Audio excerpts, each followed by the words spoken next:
काव्य शास्त्र विनोदेन कालो गच्छति धीमताम व्यसनेन ही मूर्खानाम निद्राया कलहेन वा। नमस्कार प्रिय दर्शकों, मैं पंडित उत्कर्ष शर्मा आज आप सभी के सम्मुख उपस्थित हुआ हूं एक छोटा सा ज्योतिषी कार्यक्रम को लेकर के।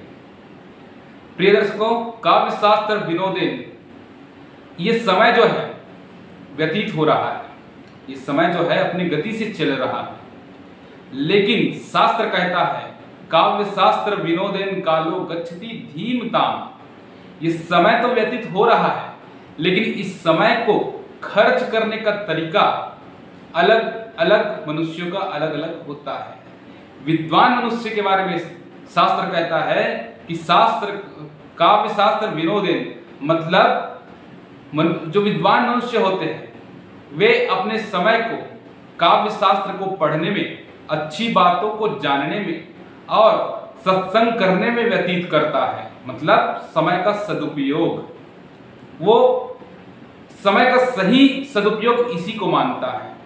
और मूर्ख के बारे में कहा गया है कालो गच्छति धीमताम व्यसनेन ही मूर्खाना निद्राया कलहेन वा। और मूर्ख लोग केवल निद्रा, कलह करने में, लड़ाई करने में ही अपना समय व्यतीत करता है, दूसरों का चुगली करने में ही अपना समय व्यतीत करता है।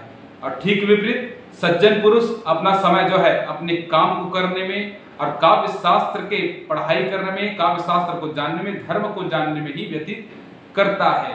तो शास्त्र कहता है उत्तम कौन सा है? अगर आपका समय काव्य शास्त्र को पढ़ने में, धर्म को जानने में और धर्म के मार्ग को अपनाने में, सद्बुद्धि में, इसी में आपका समय व्यतीत हो तो ये आपका समय का सदुपयोग कहा जाएगा। चलिए चलते हैं ज्योतिषी कार्यक्रम की ओर।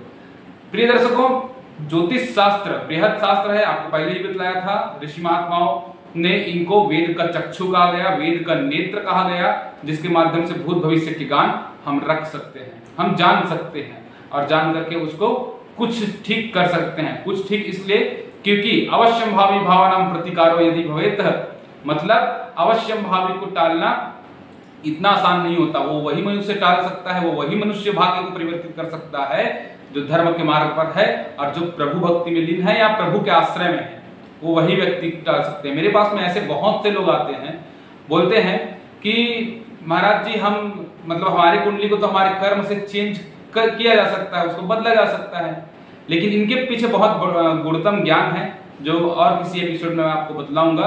तो मतलब एक ही बात कहना चाहूंगा कि जो प्रभु भक्ति में लीन है या जो भगवान के आश्रय में है, भगवान से जुड़े हुए हैं, वो वही व्यक्ति अपना कुंडली चेंज कर सकता है। बाकी तो अपना समय के चक्र में सबको वही भोगना पड़ता है जो लिख चुका है विधि के द्वारा। तो चलिए आज चर्चा करते हैं ज्योतिष शास्त्र के एक अंग सामुद्रिक शास्त्र के बारे में।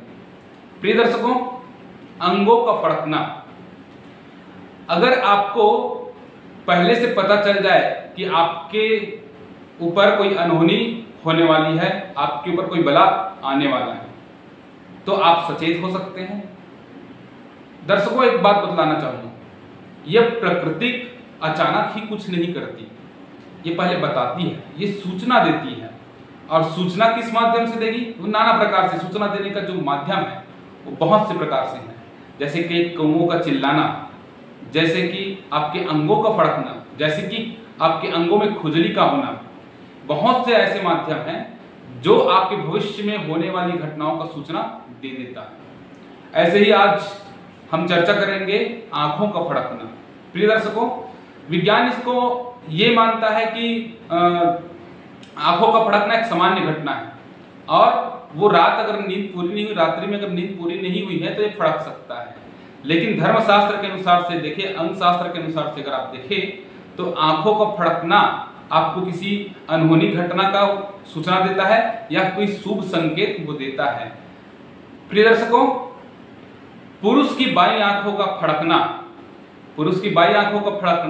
अगर वो पलक फड़क रहा हो और आंख के ये वाला जो एरिया है अगर ये फड़क रहा हो बाएं आंख का, तो वो अशुभ संकेत देता है। क्या शुभ संकेत देता है? ये खर्च को बतलाता है कि आपके माध्यम से कोई खर्च होने वाला है।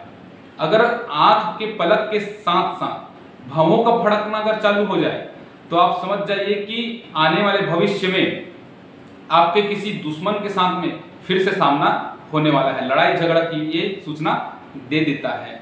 मैंने अपने जीवन में पाया, ये मेरा अपना अनुभव है कि बायां आंख जब जब फड़कता है तब तब ये आपके खर्च को बतला देगा कि आपके माध्यम से कोई भारी भरकम खर्च होने वाला है। और आंखों के किसी भी पक्ष में फड़के, ये अनहोनी बायां आंख में किसी भी पक्ष में वो फड़कना चालू हो जाए तो ये अनहोनी को ही दर्शाता है। ठीक विपरीत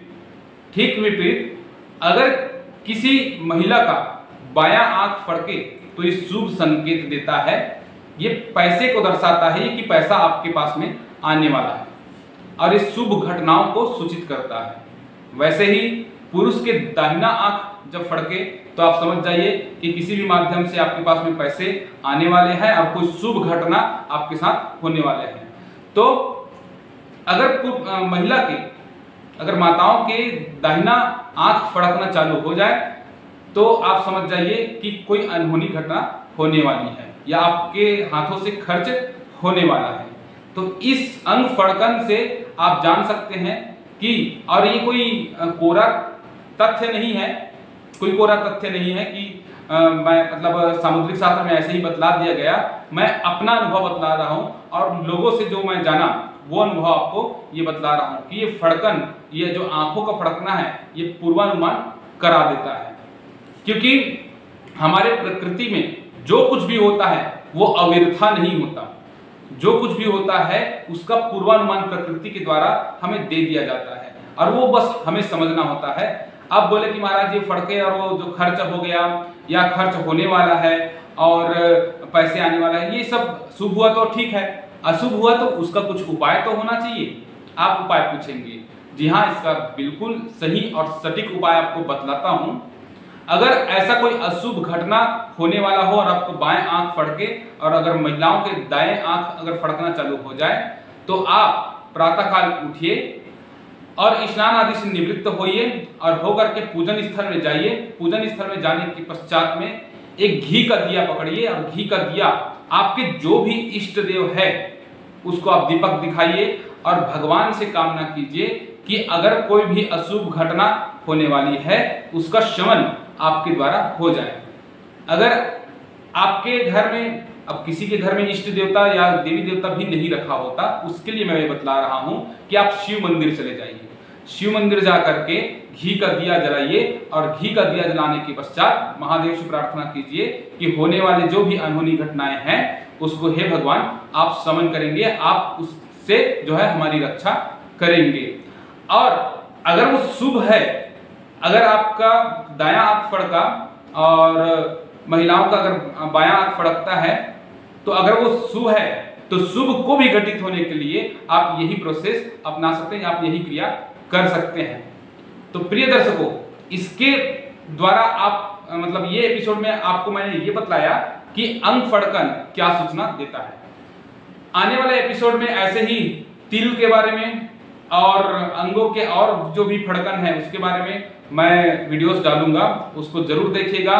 हाँ, सभी लोग सोचते होंगे कि वीडियोस डालने के बाद में सब्सक्राइब, शेयर और लाइक की बात मैं नहीं करता, लेकिन हाँ, अगर आपको ये जानने का मन है तो आप सहर्ष लाइक कीजिए, सब्सक्राइब कीजिए, शेयर कीजिए, क्योंकि ज्ञान बांटने की चीज होती है, ज्ञान समेटने का और अपने तक सीमित रखने का चीज नहीं होता। तो फिर अगर आपको लगता हो कि ये वीडियोस जानकारी वाला है और आपके काम आ सकता है तो बिल्कुल सब्सक्राइब कीजिए, शेयर कीजिए, लाइक कीजिए। वो आपकी मर्जी है, मैं आप पर छोड़ता हूँ इसे, कोई आपको फोर्स नहीं करता। मेरे को इच्छा होती है कि मैं सब, मेरे पास में अगर ज्ञान है तो वो मैं ज्ञान दूसरों को भी बांटूं, अपने तक सीमित न रखूं। तो प्रिय दर्शकों, आज के लिए बस इतना ही। नमस्कार।